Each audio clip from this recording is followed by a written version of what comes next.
Last one. And yeah, let's go through this. Go on. Your nickname in the ring and how'd you get it? Romford Bull. Got it in Vegas when an American guy said, "You fight like a bull, man. Where are you from?" I said, "Romford." He said, "You're the Romford Bull." Come on. Pre-fight meal. Pre-fight meal, something very basic. Bit of plain pasta, maybe a bit of chicken breast, nothing exciting.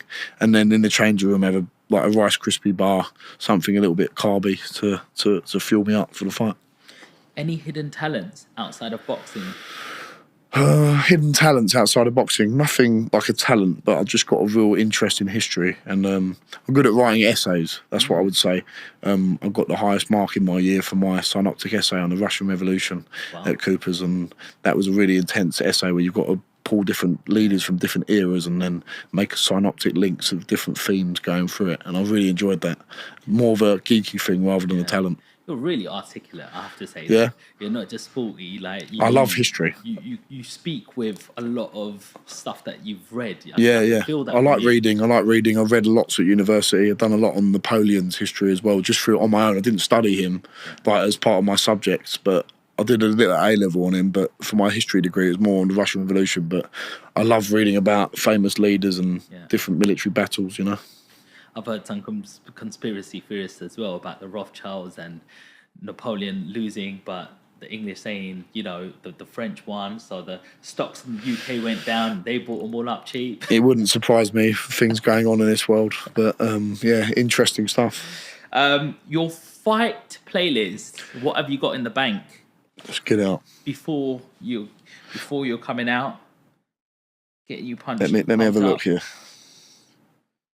Let me have a look. So I've got two for the last one. I make a new one every time. I've got Babbage 1 and Babbage 2. Okay. Babbage 1 is like all more relaxing ones. When you start getting into the change room, you're chilling out a little bit. Got a bit of Zach Bryan, obviously. Pink Skies, Glory of Love, Peter Cetera, I think his name is. A few more songs by Morgan Wallen. Just like some nice, easy listening country songs. Luke Combs, generic ones. Bit of Pet Shop Boys. Nothing too mad. And then when it gets a bit closer to the fight, Babbage 2 came out. The Boys of Summer by Don Henley. Nothing's Gonna Stop Us Now. Bit of Rocky, No Easy Way Out. Survivor, I Can't Hold Back. What Cowboys Do, 2 Dozen Roses. The theme from The Last of the Mohicans, probably my favourite song. Just like an instrumental one. You're the Voice, John Farnham.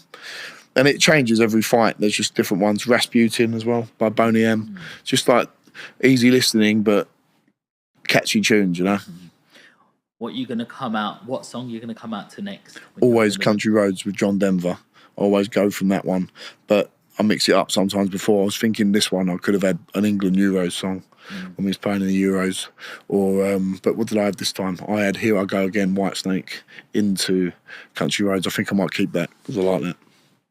What's your favourite knockout of yours? The last one.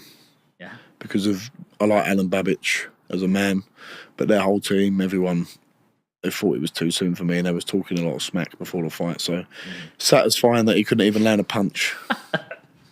I was sick, man. Watching it at home, I was like, bosh. Yeah, I know.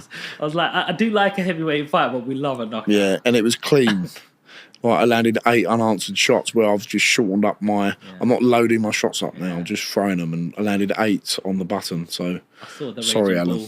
I saw the raging bull, bro. He was there. It was just like you just walked him down. Once I can see that you're hurt or getting caught, I've got a good instinct to carry on. You can see the confidence in you, because as soon as you hit, you know what you've done, you know, and you just go in with confidence, whereas other people might hold back and is it true, is it not? And that's not what people want to watch. People want to see people go for it. And that's what you got to remember. People want to see people.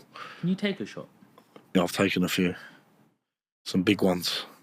And I can hold it, but it's different. You haven't seen in the ring yet with 10-ounce gloves on. I think when a heavyweight lands clean on any other heavyweight, it's not good news, but I think I'd try and have the faculties still there to recover from it, but you don't know until it happens to you. Yeah. They say it's not how hard you hit. It's how hard you can get hit and keep moving forward. That's how winning is done. Yeah.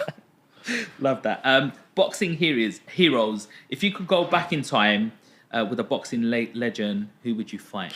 He's not real, but it is Rocky. Rocky Balboa. That is the best. It's the best film of all time. Yeah. Rocky, the Rocky films. So motivational. It's not just about boxing. It's a love story at first with him and Adrian, but it's about life. Yeah. It's not about how hard you hit, it's how hard you can get hit. It's the best film of all time. So there's some great ones. Rocky Marciano, Henry Cooper, Ali, obviously, Mike Tyson, Larry Holmes, Lennox Lewis. Great names, Mike Tyson. But Rocky is the one. I love that. Are you superstitious at all? So like, Little bit. Do you do any rituals before a fight or anything? I always wear my same rugby socks for every fight. You're joking. Yeah, Exeter Uni rugby socks. They're from 2017. Still got them. They're getting crustier and crustier, but they're surviving. Yeah. But the superstition isn't that it's got to be the same pair. Eventually, I'll get a new pair of Exeter Uni rugby socks. You know, I might send you a pair. Yeah, they'll send me a new pair. Hopefully, Richard Hodges send me a new pair. Boxing life. What's the most unexpected thing about being a professional boxer that you might not have realised? That from doing it, my dad would become more famous than me. That is the most unusual part of it. People recognise him more than me. It's amazing. It's amazing. Yeah, your dad, what he gets on every post goes viral. It's mental. It's mental. But I think it's just because he's another one down to earth. He's normal. Listen, I think people watch him and think that's real life right there. You know, he's just being authentic. His authentic self. He's entertaining. It's a bit shocking at times, but he's an entertainer and he's good energy to be around. You know. 100. I've seen him there, and he's just like a big support, and he's just so humble. Doesn't act like anything. You know. And he don't big me up too much. Like, he supports me and promotes me, but he tells me the truth as well, which is the most important thing. Very important. How do you celebrate your big wins? It's nothing too extravagant, really. It's just nice to, on a Sunday, chill out, go and see my nan, go and see my aunts and uncles, all the people that, like my close family, you know, Dave and Stuart and Christine and Michael, my cousin, see my brothers. And then one time, I think after one of the Southern area, we just went in Wimpy on the Sunday, went to my granddad's grave, showed the belt to him, and that's what it's all about. Yeah. You don't need all this big entourage of people around you. You don't need to go to big parties. Just go with your family, have a nice holiday somewhere. That's what life's all about, because when it all goes wrong, all the people that want you to go to parties, they won't be calling you up. The people that will be there is your nan, your mum and dad, your brothers, you know. You're so mature, bro, honestly. What is your fantasy matchup that you'd like to see? So, like, two boxers versus each other. AJ versus Fury. That's the one we've always wanted to see. Joshua versus Fury. Who wins? I don't know at this stage. That's why it's still... a couple of years ago, you'd probably say Fury. But it was like getting a point where you think, oh, that fight's never going to happen. It's so boring. Like, they keep talking about it. It's not happening. But if Fury comes through sick, whether he wins or loses, the fight next year to make is AJ Fury, Wembley Stadium, 90,000 people, 100,000 people. That is the fight to make. It's a big fight for both of them guys. I think we need to do a part 2 at some point, Johnny, as well, because we haven't gone much into your journey. I know you've been university. Yeah. I wanted to ask you more about them things, about your history degree, what stopped you from going through academic side, but we'll have to save that for another day. Definitely. But if there's somebody at home, you know, your journey is quite inspiring. You're reaching the top. Like, you're on your path to success. We can see that. You've got a great, you know, pedigree. Like, you know, you're having great fights. You're around the right people, the right network. If somebody's like 18, 19 right now at home and going, oh, what do I do in my life? You know, things, I'm not going to be the lucky one. It's not going to go for me. What advice are you giving that person? My advice is, don't think too far ahead. Do the simple things well in life.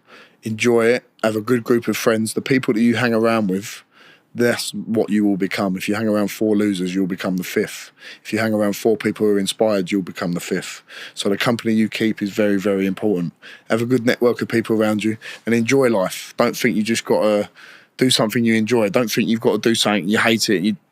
What if you enjoy doing something, you'll become successful at it. And that's what I think. And don't think too far ahead. Just work up, work out, turn up, work hard, and good things will happen.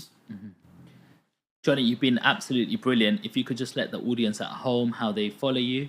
Yep. I'm on Instagram, Johnny Fisher 1, on Twitter, Johnny Fisher Box, ROMFORD Ball on TikTok. And thank you very much for having me, Sean. I've really enjoyed it.